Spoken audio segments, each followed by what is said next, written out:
عن عبداللہ بن مسعود رضی اللہ تعالی عنہ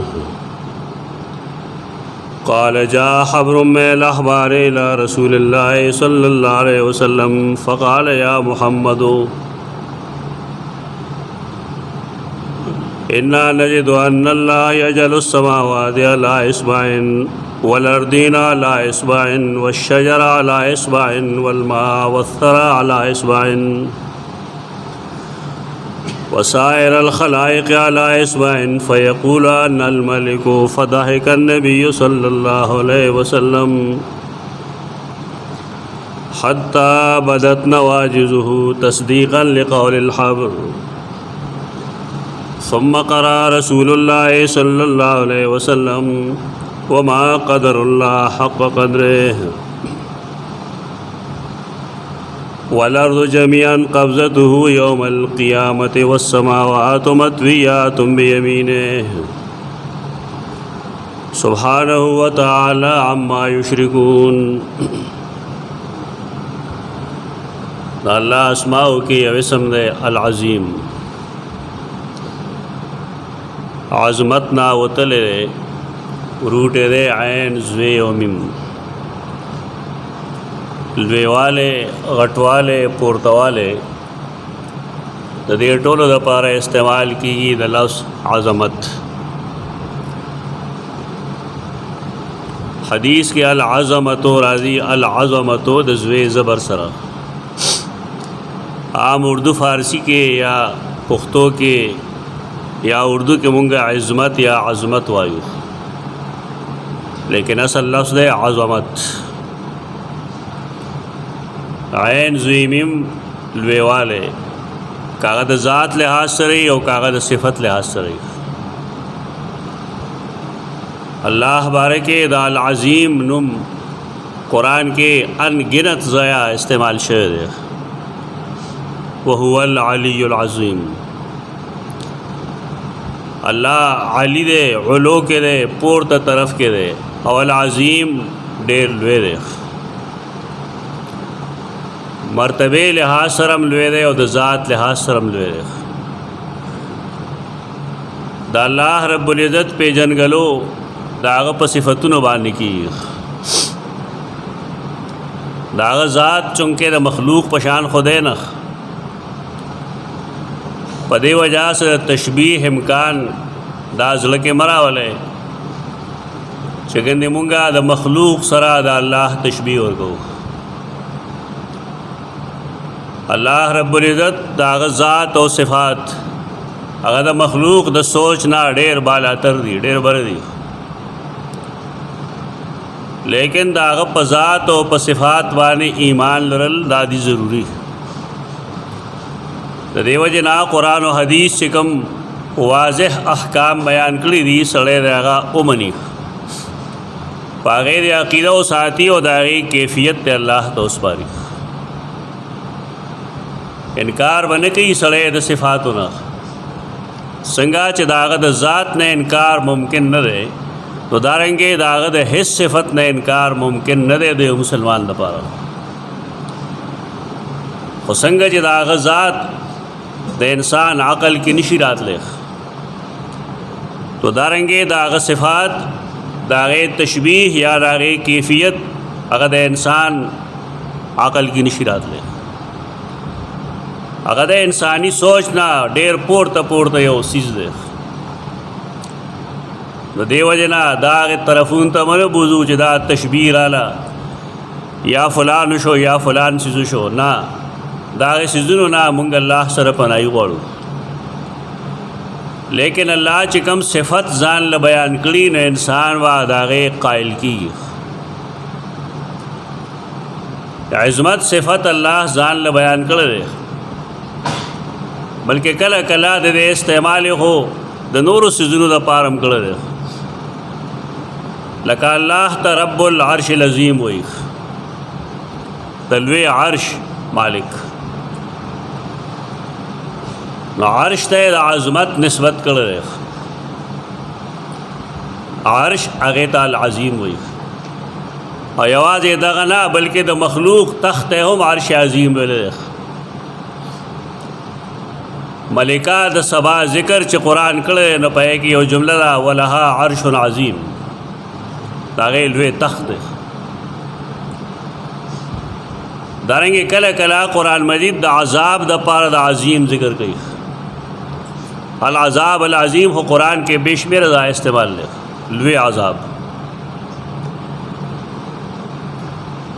کله به داسې راځي چې کرب تبا د عظیم نسبت کوي، نجیناه من الکرب العظیم، مونږ هغه د کرب عظیم نه د لوی تکلیف نه نجات ورکړو. او کله د عظیم تعلق قرآن چې استعمالی لفظ نو بلا سره راځي، فی ذالکم بلاء من ربکم عظیم، یعنی دا یوازې صفت د الله نه بلکې د مخلوق د پارم کله کله د استعمال کی. تو کله چې د الله لپاره استعمال شی نه به د الله د شان مطابق شي، او کله چې د مخلوق د پاره استعمال کیږي نه به د مخلوق د شان مطابق. صفاتو کې واګ ګډوډواله نه پیدا کو، د الله ذات او د مخلوق ذات دا یو شی نه دی، دا جدا جدا سوزونه دي. کچا کمقلو خیال لای چې د الله ذات ګنده د مخلوق د ذات په شان ته دی، نو دا سړی خو د سره الله پیژني نه. الله د عقل نه ډېر پورته دی، انساني عقول هلته نشي رسېدی. نو دارنګې انساني سوچ او انساني سمجھ د الله د صفاتو تحت هم نشي گزېدی. بس ظاهر کې چې قرآن او حدیث سویلی دی انسان هغه وایي، او د هغې کیفیت او تفصیل الله ته وسپاري. کم حدیث چې ما ویلی د هغې تعلق هم دې سره دی، د الله عظمت سره دی، د الله لویوالي سره دی. دې خبره باندې ځان پوهول پکار دي. زمونږ د دین بنا، زمونږ د دین بنیاد په عقل باندې نه دی، زمونږ د دین بنیاد قرآن و سنت باندې دی. دا بنیادی خبره زده کول پکار دي زمونږ امت له. د ډېر شی برایو نه، د ډېر شی جنجټونو نه په دې خلاص شي. د نورو خلکو دینونه یا د هغې عقاید یا د هغې اخلاق و عادات هغه فلسفیانه بنیادونو باندې دي، عقلي بنیادونو باندې. لیکن زمونږ د دین بنیاد په عقل نه دی. دا مطلب نه چې د عقل خلاف دی، دا مطلب د دې نه اخیستل غلط دي. خبره صرف دا چې دین هغې ته وایي چې هغه د نبی کریم صلی الله علیه وسلم سنت او حدیث کې موجود دي یا د الله رب العزت په کتاب کې موجود دي. زمونږ دین هغه ځای نه راځي، د عقل په بنا نه راځي. کومو خلقو چې په دین کې خپل عقل استعمال کړی دی لکه معتزله، هغوی د ډېر شی حقایقو نه انکار کړی دی. اهل سنت والجماعت دا عقیده ده چې الله رب العزت سره مؤمنان په قیامت کې دیدار کوي، ملاقات به کوي. قرآن و سنت کې د دې بے شمېره نصوص موجود دي، لیکن دا غي خلق و خیال لای چې الله ته قتل دا انسان د پاره ممکن نه دی. ولې هغې خپل عقل هغې دپاره بنیاد جوړ کو او دی ویل چې الله ته قتل دا ناممکناتو کې دي. د دې وجې نه هغې د الله د رؤیت انکار وکړو، د الله د لیدلو انکار یې کړی دی. حالانکه چې قرآن و حدیث کې بے شمېره نصوص ته بدېږي. وجوه یومئذ ناظره الی ربها ناظره، سمخونه به د قیامت پرس تر و تازه وي، او تر و تازه و په دې چې ای به خپل رب ته کتونکي. خو دا کتل زمونږ فهم کې نه راځي، زمونږ سوچ یا زمونږ عقل په دې کار نه کوي چې څنګه به الله ته قتل کولی شي. هغوی دا د عقل په تول واغستل نو د آیت نه انکار وکړو او انکار یې داسې وکړو چې هغې تحریف وکړو. تحریف یې دا وکړو چې بعضې مخونه پا او استاده به وي او الی ربها ناظره د خپل رب نعمت ته انتظار کوونکي وي. ناظره هغې د انتظار نه واغست. حال دا چې په اتفاق د مسلمانانو دغلته کې د ناظره نه مراد قتل دی نه کې انتظار کول. کومو خلقو چې د عقل بیجا استعمال کړی دی په شریعت کې هغه داسې بېلاري شي. قرآن و سنت کې دا مسائل ګڼ شته دی. معجزات دا د انسان عقل کې نه راځي. سپوږمۍ څنګه دوه ټوکړې کېږي، دریاب څنګه دوه ټوکړې کېدی شي، انسانی عقل کې دا نه راځي. لیکن قرآن نه معلومه ده چې سپوږمۍ د نبی کریم صلی الله علیه وسلم زمانه کې دوه ټوکړې شو او قرآن مجید نه معلومه ده چې موسی علیه السلام د پاره الله دریاب دوه حصے کو اوبه بیلیدل یا سپوږمۍ د یو بل نه بیلیدل د عقل کې نه راځي. د دې وجې نه معتزله او د دې نه انکار کړی. دا لیوني یوازې اوس نشته دی دا چې ته خیال کې چې دا لیونی دی پلانی لیونی دی. دا خو د پخوا نه دا لیوني موجود دی. هغې د قرآن او د حدیث مذاق اړاوي او لګیا به یې څومره زور چې پکې نه به لګوي د حدیث په کمزوري کولو باندې.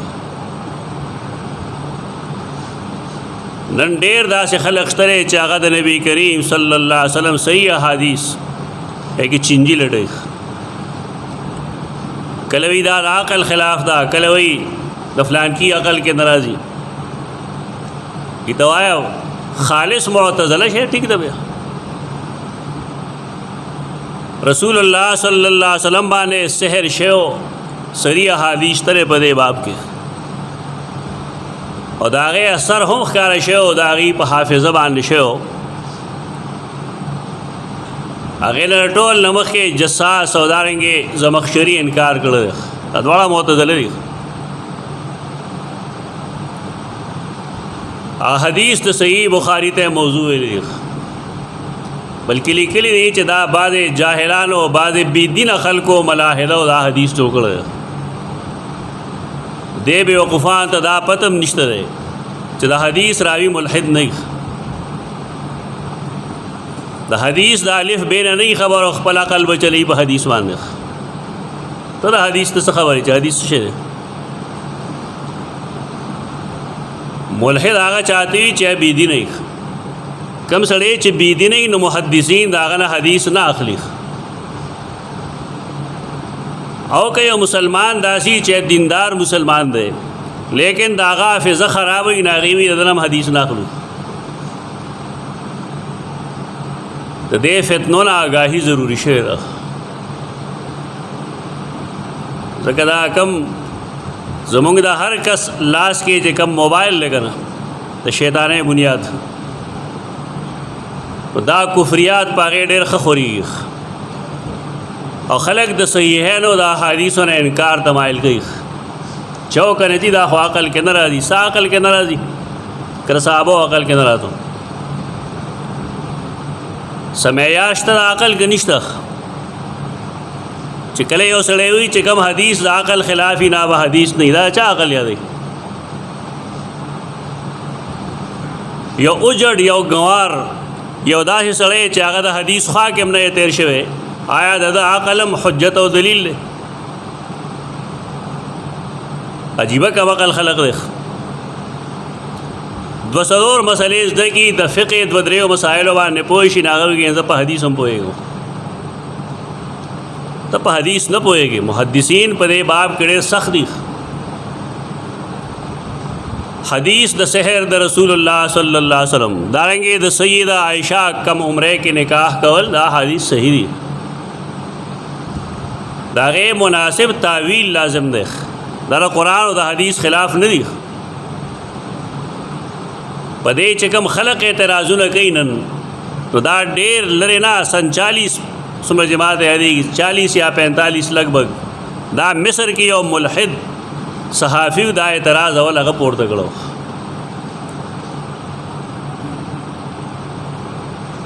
بیا مصر کې یو بل عباس عقاد ورته وایي هغه بېدینه ملحد دی هغه خپلو افسانو کې او خپلو لټریچر کې دې حدیثو پورې خندنې شروع کړو.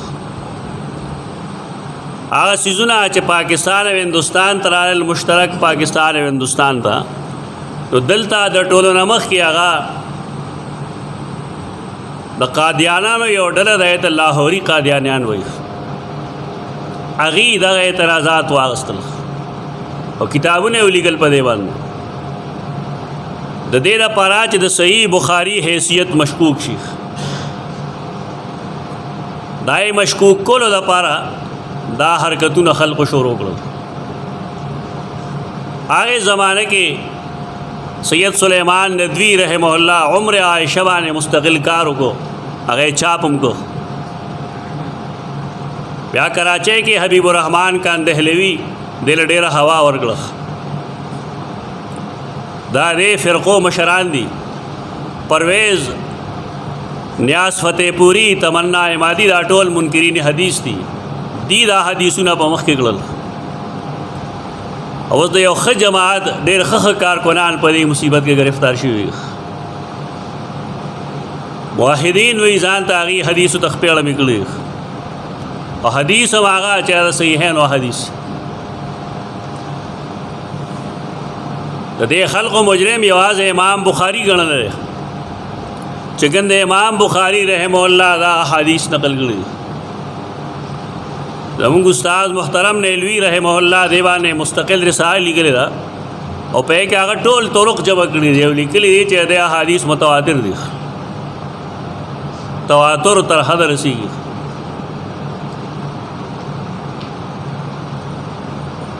دا گمراهی د خلقو کې ولې خورش وه د دې وجه دا ده چې علما په حدیث نه پوهېږي. د حدیث عالم نشته دلته دې ته د حدیث عالم نه وي چې مشکات بیاني او په کې صرف حنفي مذهب له تایید ورکوي.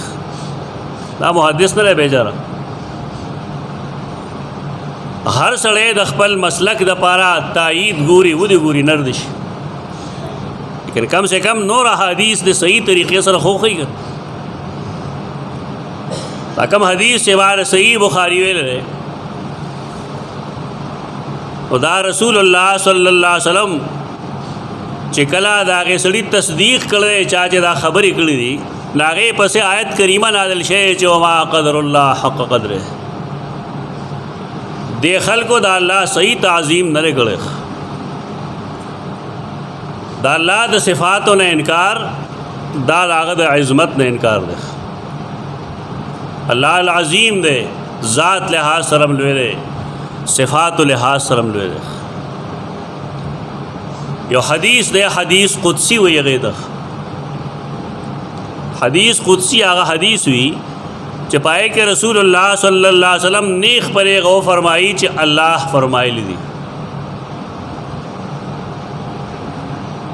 نا حدیث قدسی کے راضی اللہ فرمائی لی دی چې تکبر دا زما ردا ده او عظمت زما ازار ده. بعض احادیثو کې تکبر ته ازار ویل دی او عظمت ته ردا ویل ده. ردا ازار دو صادری کم چې لاندې سړی تړي نه هغې ته ازار وایي او کم چې پاسه چوي هغې ته ردا وایي. الله رب العزت فرمائی ځان لوی ګڼل دا زما ازار ده او عظمت زما ردا ده. زمونږ د پوهولو دپاره د الفاظ فرمایي تکبر منې ځان لوی ګڼل د بل انسان نه ځان لوی ګڼل. دا خو نن د هر دویم انسان کې دا شیطانی موجود ده چې زه لوی سړی مې دا پلان کې اړو کړي دا ذلیل ده او زما لوی خاندان سره تعلق دی او د بل نیچ خاندان سره تعلق دی. مسلمان د پاره دا خبره نه ښایي چې دی پای مصیبت کې گرفتار شي کوم چې د کفارو ذهنیت دی. دا ذهنیت د مسلمانانو نه دی چې زه پښتون یم او زه فلانی یم او زه فلانی یم. دا ټول نسبونه چیزي بره دا چا ته رسي؟ دا آدم علیه السلام ته رسي. آدم علیه السلام پښتونو کا پنجابی و، هغه نه پښتون او نه پنجابی و، هغه انسان و.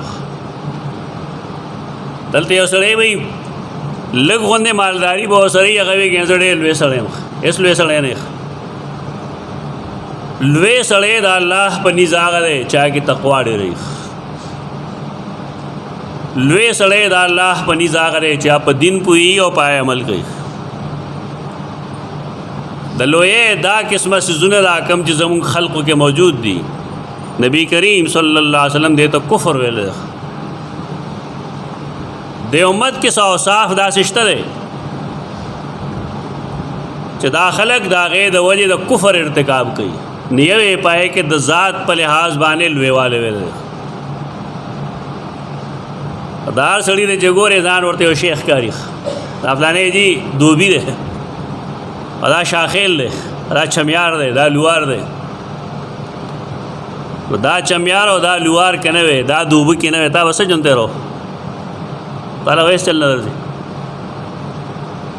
ته خو لور تېرولو کې هم لوار ته محتاج یې. موټر سایکل باندې چې ګرځې نو هغې کې هم ته مصري ته محتاج یې.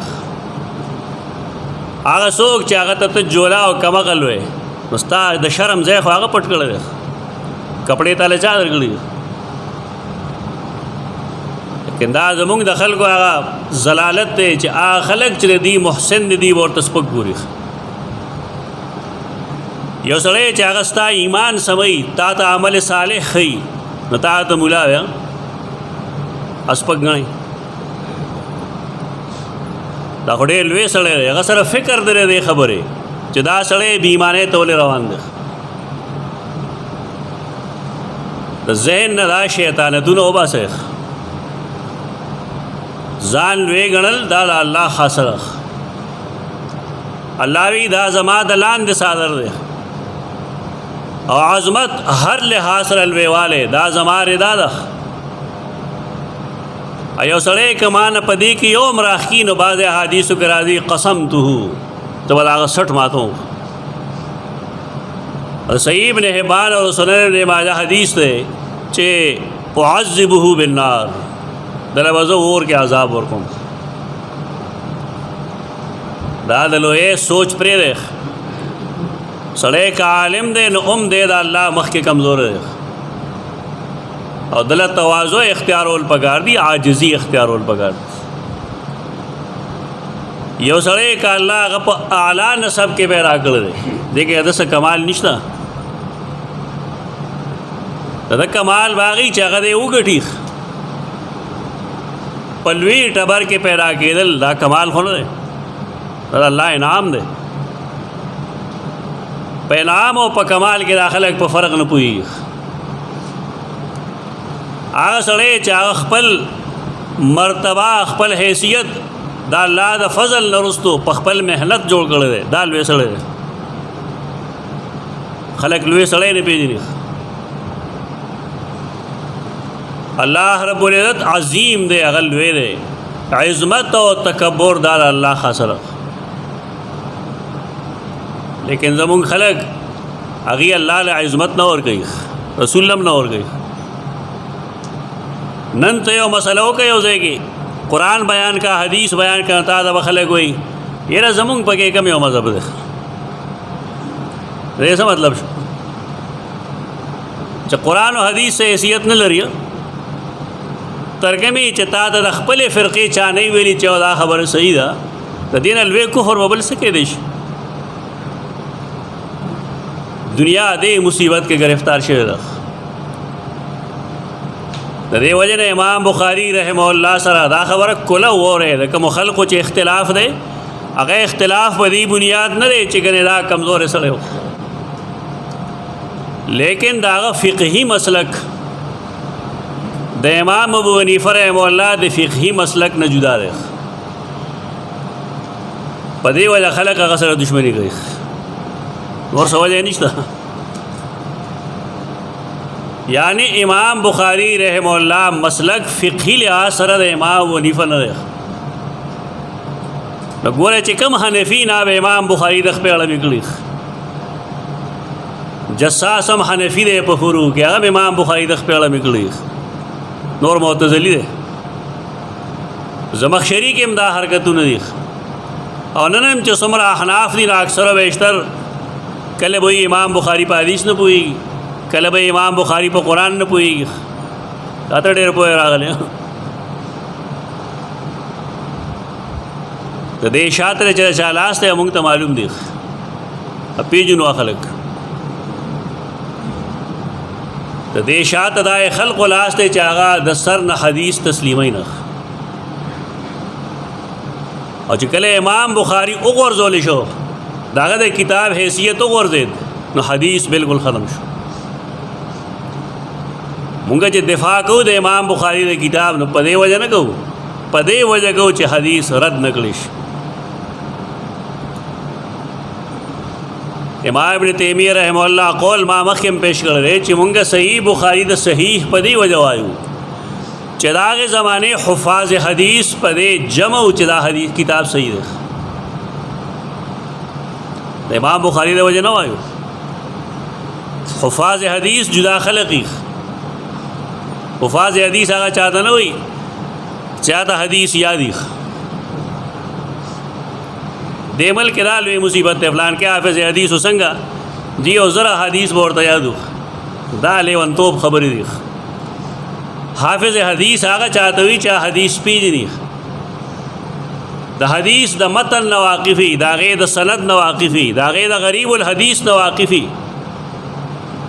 د هغې سبب نزول پیژني، سبب ورود پیژني، هغه ته حافظ حدیث وایي. دی د قرآن په حفظ کې او د حدیث په حفظ کې په فرق نه پوهېږي. ای پلان کې سے حافظ حدیث و څنګه جی زره حدیث ورته سند سره یادو، دا ځان تاسو اصطلاح جوړ کړئ. حدیث دا هر کس و ناکس کار نه دی، دې لوبه مه جوړوئ. او دا لوبه د خلقو جوړه کړې ده. خلق چې ځان ته نیکان وایي، اردو کې کتاب لیکلی دی، هر چا کتاب لاس کې ورکوي چې دې نه وایه فضایل بیانوه. تباهي خو دغه ځای نه شروع شوې ده. دا اجازت چا درکړی تعالی چې هر چا له حدیث کتاب ورکوه، د حدیث بیانوي. حدیث هغې ته د علم ضرورت دی. چا چې د استاد مخکې ډوګې نه ماتې کړي د حدیث د زده کړې دپاره، محدثین هغه له اجازت د حدیث د بیان نه ورکوي. حدیث نه خلقو غب جوړ کړی دی، بس اخبار کوي چې حدیث کې راغلی، حدیث کې راغلی. ته په حدیث څه پوهېږې؟ په قرآن نه پوهېږې، په حدیث به څه پوه شې؟ کلواړ مه کوئ د نبي کریم صلی الله علیه وسلم حدیث سره. نهایت لوی ظلم دی دا. د حدیث کې کوم چې مایل دی هغه دا دی چې د یهودیانو یو عالم رسول الله صلی الله علیه وسلم راغی، هغه یو ګستاخي وکړه. ګستاخي دا ده چې هغه ته یا محمد ووایي. ګستاخي ده، ځکه قرآن فرمایلی دی لا تجعلوا دعاء الرسول. رسول تبا داسې आवाज نه کوي لکه څنګه چې کورنۍ کې یو بل ته په نامه نوم اخلي. یا محمد ویل ګستاخي ده، ته چې نوم اخلي هغه ته به یا رسول الله وایي. دا خو زه ته یو بل ته په نامه نوم اخلو، دا الله رسول ته چې نوم اخلي. نو قرآن فرمایلی دی چې هغه ته به داسې आवाज نه کوي څنګه چې کورنۍ کې یو بل ته کوي، بل بجلوه وعظموه. دا تعظیم وکړئ، تبجیل وکړئ، اکرام وکړئ. یا رسول الله ورته وایه، یا نبی الله ورته وایه. یا محمد یا محمد لیکل مه کوئ، دا بې ادبي ده. قرآن چې څوک وایي نو هغه ته پته وي چې قرآن فرمایلی دی چې چا یا محمد ووایي نو ان تحبط اعمالکم وانتم لا تشعرون. ستاسو نیک اعمال برباد شي. دا گستاخی دا د رسول الله صلی الله علیه وسلم او دومره غټه گستاخی دا چې ستا ټولې نیکۍ ختم. ان تحبط اعمالکم، ستاسو اعمال به حبط شي او تاسو به پوهېږئ نه. دا هغه گستاخی وکړه لیکن رسول الله صلی الله علیه وسلم څه ونه ویل. هغه نبی کریم صلی الله علیه وسلم نه تپوس کوي چې د قیامت ورځ شي کله نو الله رب العزت په اسمانونه په یو اصبع ګوتې ته وایي، په یو ګوته اوچت کړي. دارنګې ځمکې، اوبه، ونې، ځنګلات دا ټول به په یو ګوته باندې اوچت کړي. تر هغه صفت دی، ګوته د الله صفت. دا صحیح بخاری متن دی. د دې وجې نه خلکو امام بخاري سره نه لګي. حکم علم الکلام والا چې دی عقلي اسونه چې زغلیخ عام غریبانو له چل نه ورځي سو وایو. دا صحیح حدیث دی. دا الله ټول صفات دا هغه د شان لایق دي، دا هغه وجود دا هغه د شان لایق دی، دا هغه قتل دا هغه د شان لایق دی، دا هغه اورېدل دا هغه د شان لایق دي، دارنګې دا هغه ګوته دا هغه د شان لایق ده. هغه زما او ستا ګوته نه ده، دا هغه د شان لایقه ګوته ده. اوس او داسې به نه وي که ته وایې چې داسې ده نو دا ورته تشبیه ورکړه، دا مخلوق دی. دا الله ټول صفات دا هغه د شان لایق دي. دا حدیث اصل کې مایلې دا الله د عظمت دپاره دا ټول خو به دې پنځو واړو ګوتو باندې راشي. والسماوات مطویات بیمینه، او ټول اسمانونه به د هغه په ښي لاس کې. دومره عظیم ذات، دا کل کائنات د هغه مخکې داسې دی. دا الله عظمت دی. ستا ذهن کې دا راتلی شي سوال نه به راکړي. دې باندې عقل جنګ وایي چېرته به ونه رسي. خلکو دا عقل نه څه شی جوړ چې عقل جي زما دا وایي، ستا عقل دی وایي که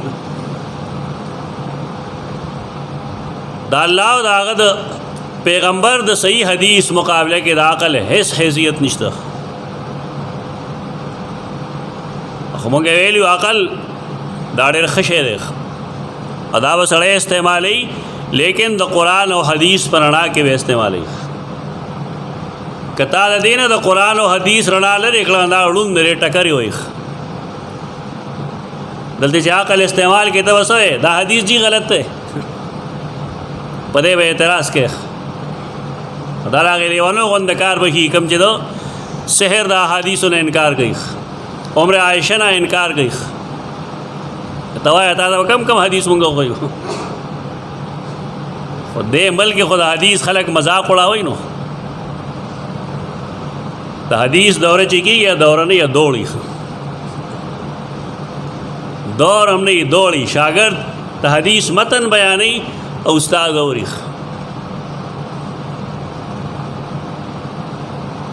ته یو طالب علم له قسم ورکړه چې ستا استاد تا دا حدیث ویلی دا کوم چې مونږ وایو او تا ته یې دې وضاحت کړی څه مطلب دی. دا کتاب التفسیر کې دی د امام بخاری، د صحیح بخاری کتاب تفسیر القرآن کې دی، د سورۃ الزمر تفسیر کې دالی کې دی. دې ملک خلک کھلواڑ کوي حدیثو سره، لوبې کوي ورسره. دا فتنې هم په دې وجه پیدا کېږي چې صحیح کم مطلوب علم دی د حدیث نشته. شیخ الحدیث نوم به یې بېشک قایل یو دی، لیکن طلبا ته حدیث په صحیح طریقه نشي ښودلی او د هغې نن نتیجه دغه ده چې لوی خلک د صحیح احادیثو نه منکر دي. دا بنیادي طور د تربیت کمی دی. رسول الله صلی الله علیه وسلم دا هغه مزاج دا و چې هغه به ډېر خاندل نه، لیکن د هغې خبر دا خبره چې اورې د عالم مسکې شوې خاندل تر دې چې د هغه مخامخ غاښونه ښکاره شو. او دې لپاره ښکاره شو چې رسول الله صلی الله علیه وسلم د هغې عالم د خبرې تصدیق وکړي چې دا تاسو ویلي دي دا ټیک دي. د دې په تصدیق کې د قرآن مجید د آیت کریمه راغی چې ما قدر الله حق قدره. دا یهود او دا نصارا دی ګوره د الله د صفاتونه خبر دي. تاسو هم د الله د صفاتونه خبر یې که نه؟ هر ځای نه اورېدل د چا خاصه ده؟ د الله که نه د مخلوق؟ د الله خاصه ده. نو دا خلک بیا الله پرېږدي او بابا ته ولې اواز کوي؟ یعنې بدعملي ده دا. تاسو ټول په دې واقف یې، د دې نه خبر یې چې رامدد شویل غایبانه دا عبادت ده، او عبادت خاصه د الله دا خصوصیت د الله ده. نو بیا ولې خلک الله پرېږدي او مخلوق ته رامدد شوی؟ په دقه کار د یهودو نو چې کومه پوهه ده په هغې پوهه عمل نه کوي. په دې وجه قرآن د هغې تردید وکړو چې ما قدر الله حق قدره. دا څومره ظالمان دي! د الله صفات پیژني چې د صفات دي، د هغې باوجود دی د الله لایق تعظیم نه کوي. د الله لایق تعظیم دا دی چې د هغه کوم صفت دی په هغې ایمان ولرخ. په دې حدیث کې چې کوم ذکر کېږي هغه د الله د عظمت دی. الله ډېر عظیم ذات دی، ډېر لوی ذات دی. هغه داسې لوی ذات دی چې څه شی نشته دی په کائنات کې، خو الله فرمایي عندنا خزائنه، مونږ سره د هغې خزانې دي. ته چې کوم شی غواړې الله یې ما سره خزانې شته. دا د هغه د عظمت دلیل دی، ډېر عظیم ذات دی. قرآن د هغې تردید کې د سورة الزمر آیت راولېږه چې ما قدر الله حق قدره. ګوره الله پېژنئ. والسماوات مطویات بیمینه، ټول اسمانونه به د هغه په ښي لاس کې راغونډ کړي شوي، لیکن د هغې باوجود تاسو د رب د قدرت قایل نه شوئ. او د دې باوجود تاسو دا وایئ چې که د آخري رسول زمونږ رسول نه دی، دا د امیین رسول دی. حال دا د امیین رسول نه، دا د کل عالم رسولو. کله نه چې رسول الله صلی الله علیه وسلم پیدا شوی دی، قیامت پورې چې کم بني آدم پیدا کیږي رسول الله صلی الله علیه وسلم هغه طرف ته لېږلی شوی دی. دې کې د الله عظمت پنهان دی. څنګه؟ په دې لحاظ چې رسول الله صلی الله علیه وسلم الله غلم ډېر لوی عظمت ورکړی دی، ډېره لوړه مرتبه یې ورکړې ده. د هغې مرتبې د لحاظ ساتلو د وجې الله بل رسول نه رالیږي. هغه رسول عظیم دی. دا الله د خپل عظمت عملی مظاهره کوي. یعنی مخکنو انبیاء سره به مختلفو علاقو کې انبیاء موجود، لیکن رسول الله صلی الله علیه وسلم دومره لوی رسول دی چې الله د هغه په موجودګۍ کې څه کوي چې د هغه نه وروسته هم بل څوک نبي نه پیدا کوي. په دې الله د خپل عظمت اظهار کوي او د خپل رسول د عظمت اظهار کوي چې زما رسول اخري څومره لوی عظیم دی. نو بهر کیف ته یو څو خبرې په دې بنیاد وکړې چې الله عظیم دی، د هغه رسول عظیم دی. لوی کول دا الله خاصه ده. انسان د ځان لوی نه ګڼي. اینی ټایم د باندې بیماری راتلی شي، کمزوري راتلی شي، مرګ پر راتلی شي، غلطي ته کېدی شي. صحابه کرام یو ځل تپوس کې چې یا رسول الله په مونږ کې هر یو کس دا غواړي چې زمونږ پیزار د سمی، زمونږ جامې د پاکي، خو دا لوی ده. هغه فرمایل نه، دا خو جمال دی، حسن دی. الله جمیل دی او جمال خوښوي. لوی دی ته وایي چې سړي ته حق خبره معلومه شي او بیا ته انکار کوي، او لوی دی ته وایي چې سړی بل انسان د ځان نه ذلیل وګڼي. خو دا دواړه مصیبتونه زموږ خلکو کې موجود دي. حق به ورته معلوم شي چې صحیح خبره دا ده، لیکن د هغې باوجود دی بلې پسیزي. ولې؟ د ده د استاذ رایه هغه ده یا د ذوق دغه دی، او دا بله خو ټولو کې موجود ده چې هر سړی بل د ځانه کمزوری ګڼي. جي رنګ دی وګوره، د دوجي غوږ خراب دی، سترګې نشته، خپې خرابه ده. حال دا چې دا ټول الله پیدا کړي دي. او ما تیر جمعه کې ویلو دی کې زموږ دپاره عبرتونه دي. یو سړی سترګو باندې معذوره دی، خو دا چا معذوره کړی دی؟ غوږونو باندې معذوره دی. چا معذوره کړی دی؟ الله معذوره کړی. دا مونږ له د صبر او د شکر موقع راکوي. دا مونږ له تعلیم راکوي د دې خبرې چې مونږ د انسان نه څه زده کړو. هغه دا چې دی الله داسې پیدا کړو نو روغ یې نشي پیدا کولی. روغ یې پیدا کولی شو لیکن د هغې باوجود یې داسې پیدا کړی دی. ولې؟ د دې لپاره چې زه په خپل صحت شکر ادا کړم چې الحمدلله الله مال سترګې روغې راکړي دي، زما وجود سم دی. لیکن د هغې په ځای زموږ ذهن کې لوی راشي، ته به وایې ګنې موږ ځان په خپله پیدا کړی. انسان خپل ځان خالق نه دی، خالق د الله دی.